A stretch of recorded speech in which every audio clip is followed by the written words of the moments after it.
বই প্রেমিকদের সেরা ঠিকানায় আমি আজকে উপস্থিত আছি। তোমরা দেখতে পাচ্ছ এখানে বিভিন্ন প্রকাশনীর বই আছে এবং আমি একটি ছোট্ট ব্লগ নিয়ে উপস্থিত। আচ্ছা, তোমরা তো নিশ্চয়ই জানো যে আমি একজন তোমাদের গাইড হিসাবে বলতে পারি, বিভিন্ন ক্লাসেস করাই।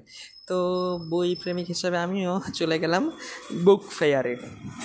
কিন্তু প্রথম প্রথম ব্লগ করছি তো একটু লাজুক, আমি লজ্জা পেয়ে পেয়ে ভিডিও করছি আর কি। যাই হোক, তোমরা দেখতে পাচ্ছ এখানে বিভিন্ন রকমের প্রকাশনী আছে, বিভিন্ন বিভিন্ন পুস্তক আছে। আমি তো দেখলাম মেদিনীপুরে হচ্ছে এটা বিদ্যাসাগর হল বইমেলা। প্রতি বছরের নয়, বিভিন্ন বিভিন্ন বইমেলাও আমি ঘুরেছি, কিন্তু এইটাও আরেকটা নতুন অনুপ্রাণিত শ্রেয় বইমেলা। কারণ এখানে আমি বিভিন্ন বইয়ের কালেকশান দেখতে পেলাম, বিভিন্ন নিত্য নতুন বই। এবং আমি একটা জিনিস দেখতে পেলাম যে প্রত্যেকটি বই, যতগুলো স্টল আছে, স্টলের আমার বিভিন্ন বই পড়া আছে। এবং কোনো স্টলের ন্যূনতম বলতে পারে যে আমার একটা বই তো পুরো পড়া আছে। এমন কোনো স্টল নেই যেখানে আমার কোনো বই লেফট আছে। ভালো নেয়নি, তোমরা আসতে পারো মেদিনীপুরে বিদ্যাসাগর হলে। একটা হচ্ছে একটি বইমেলা, পুস্তক আয়োজন হয়েছে, একটি বই প্রেমিকদের সেরা ঠিকানা।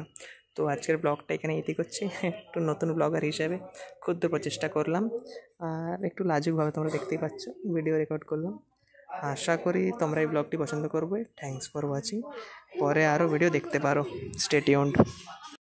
এতগুলোর মধ্যে আমি নিয়ে নিলাম জুল ভার্টির journey to the centre of the earth, আর রাস্কিন বন্ডের দ্য ব্লু আমব্রেলা। চলো নেক্সট ভিডিওতে দেখা হচ্ছে।